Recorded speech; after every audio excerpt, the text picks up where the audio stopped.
cruising in my lane fast, call it high speed. I've been working hard, yeah, I've been working nightly. If you think you'll win, nah, likely. I be taking shots, yeah, cold-blooded, icy. Watching numbers grow is what I call sightseeing. In the front row, run it up when they hype me. The following grows, they know how to ignite me. Call me CEO, I've been running right, see.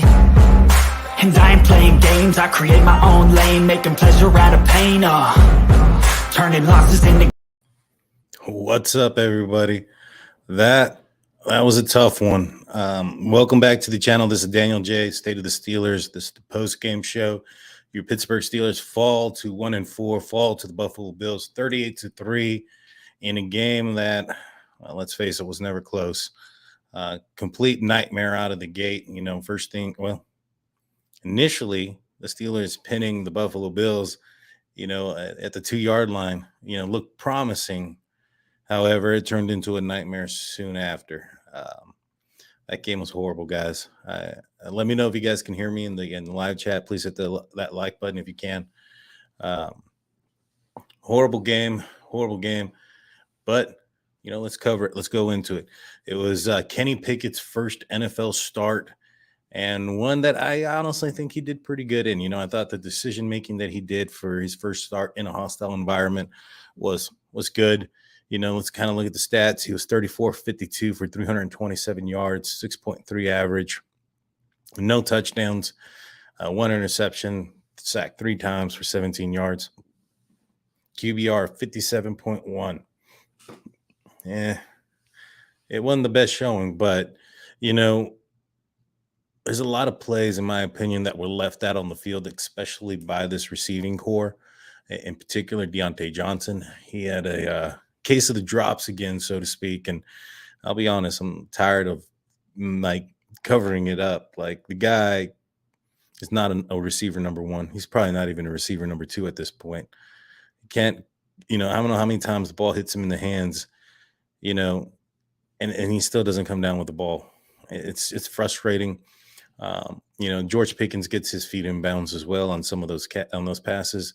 I think the Steelers need to focus more on George Pickens as far as him being the primary receiver for this team, because, yeah, there needs to be changes. Mike Tomlin said that in his press conference, and I think that the receiving core, it's not that good this year.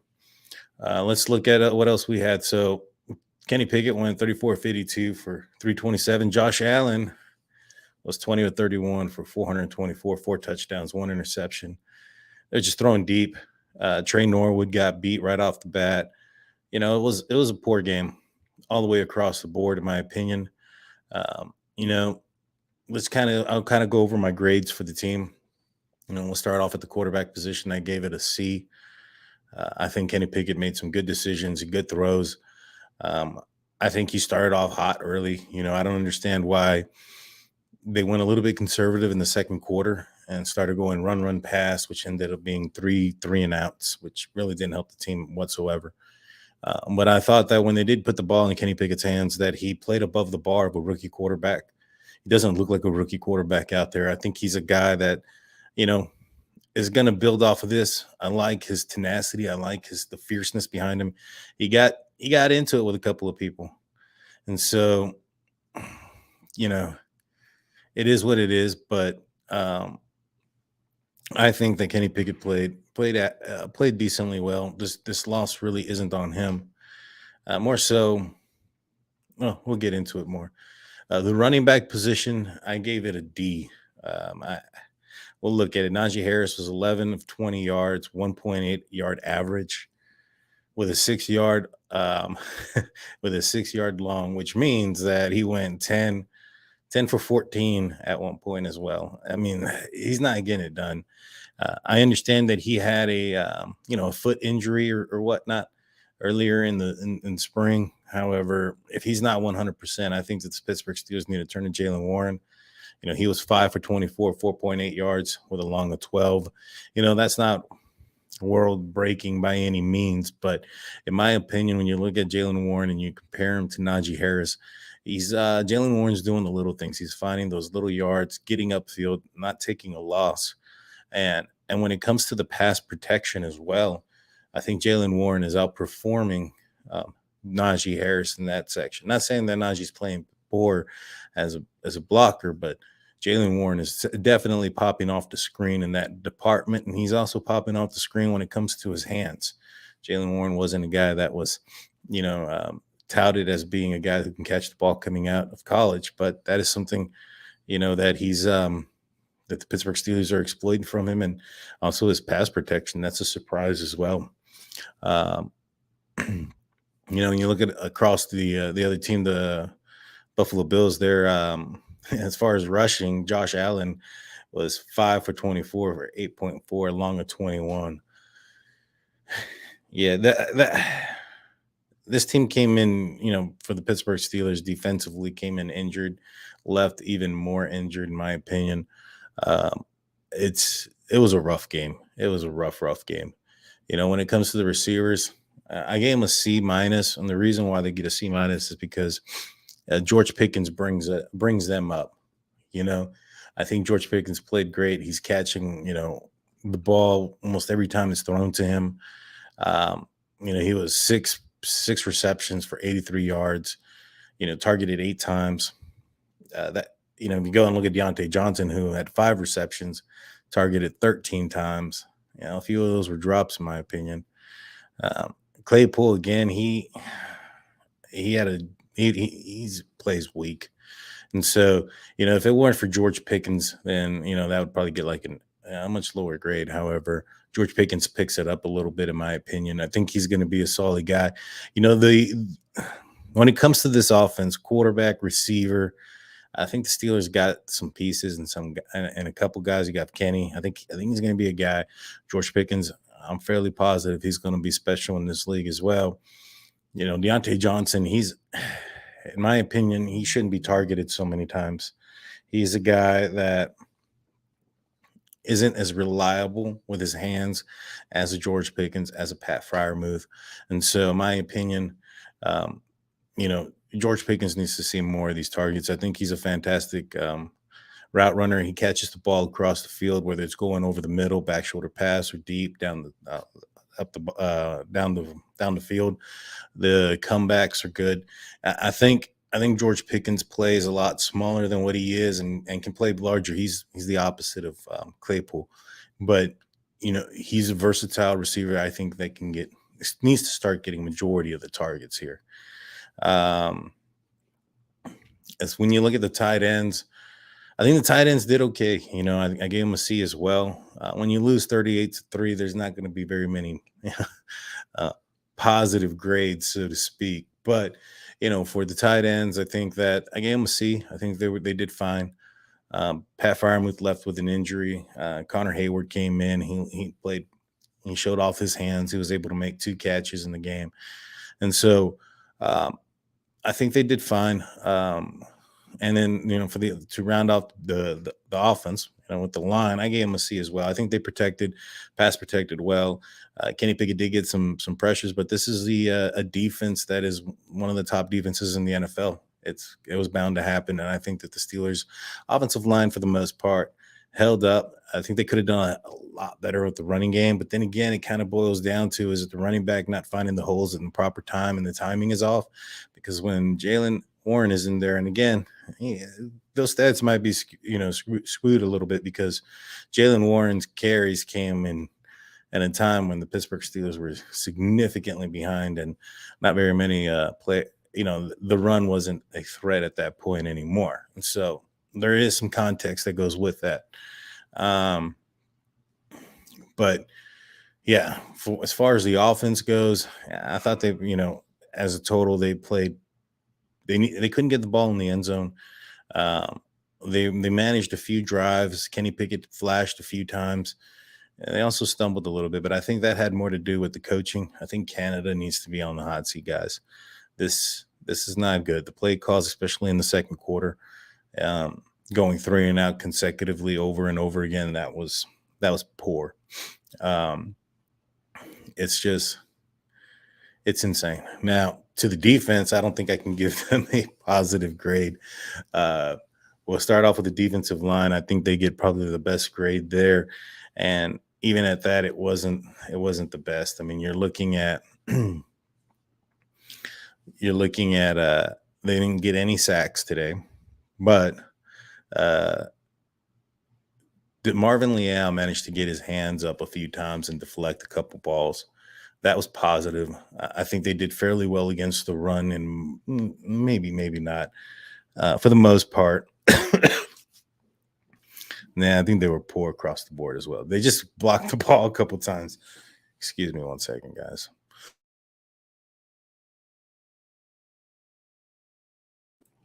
And so the defensive backs, oh geez, that was really poor.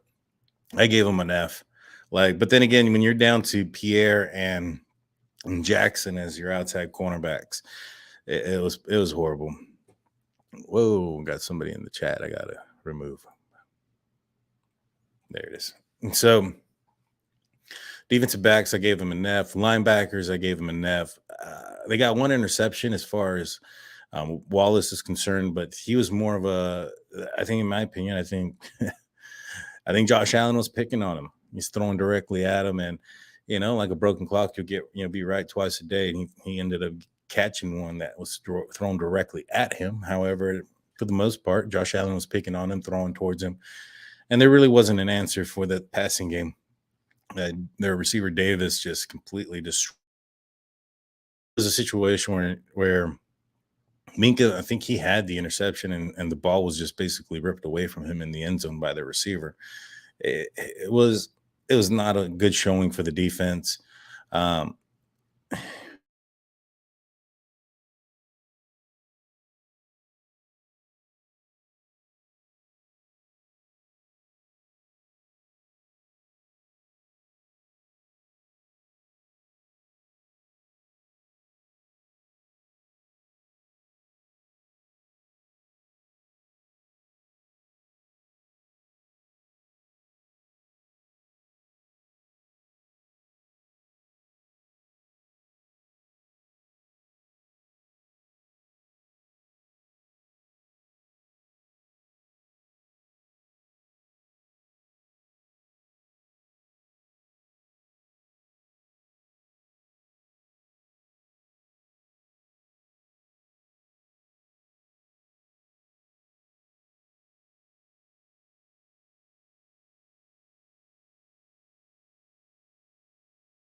Well, guys, not sure what happened to my internet out here, but it seems to have gone away. I get to see what it really looks like in my office here at the in the studio. Hope everybody can hear me okay. No idea what happened there. My computer just kind of went out off loops and boom, gone. Just like the Steelers defense today. Just went out right when I needed it the most. But yeah, just kind of talking to what I was saying earlier. Let me know if you guys can hear me okay. I have no idea what happened there. The defense was poor. They couldn't stop a nosebleed or anything. I mean, it was horrible. It was horrible. And the game was bad. And Josh Allen scored all over the place.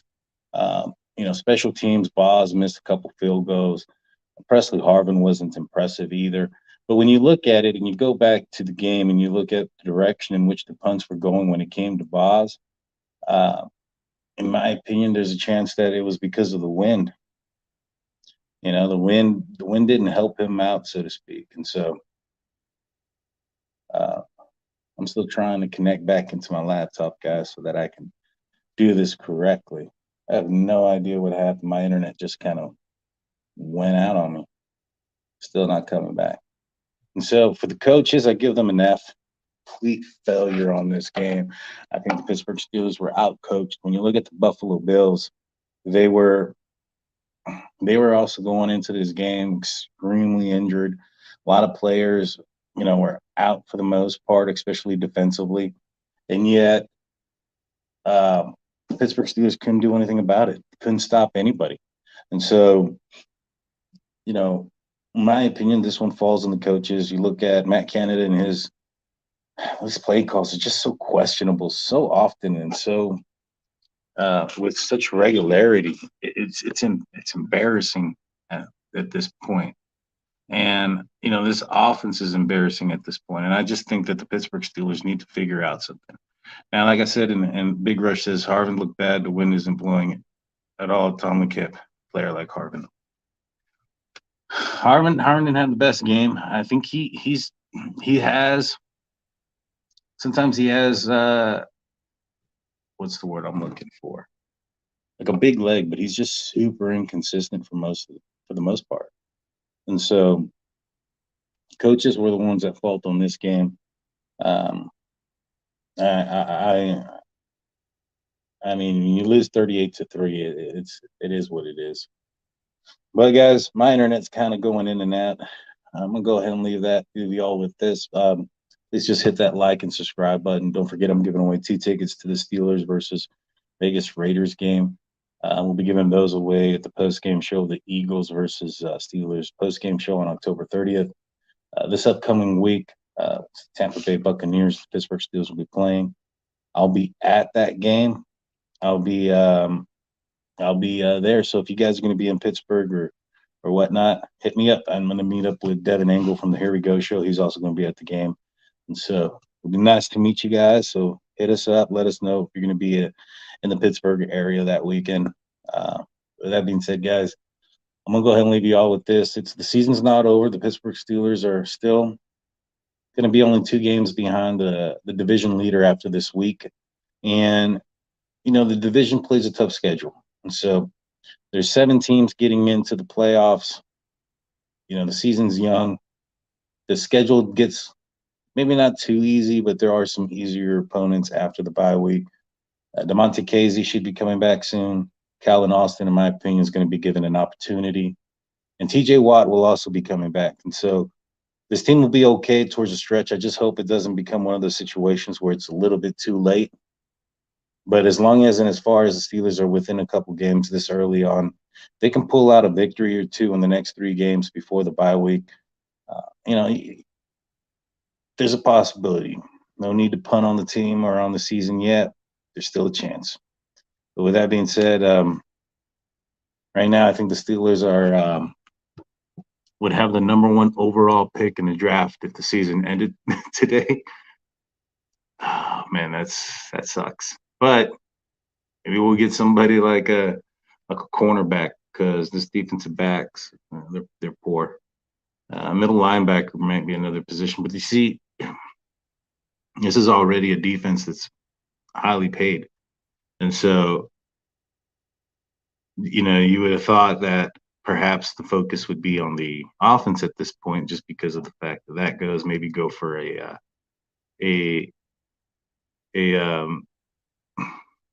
offensive lineman, a center, maybe a tackle.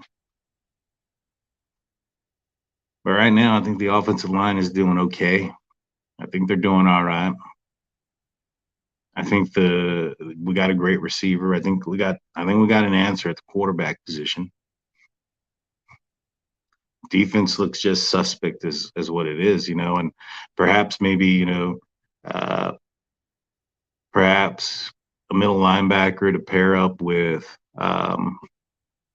Miles Jack for a further, and maybe extend him as well, and have a middle linebacker in tandem that's one of the best in the league, that could potentially be what's in the books, because at this point it's going to be a long season. But yeah, you're right, Claude. It's not over yet. It's just it's not over yet, but it don't look good. I'll say that. It just does not look good for the Pittsburgh Steelers right now. But like you said, it's not over yet. Uh, Hold on, wait a second.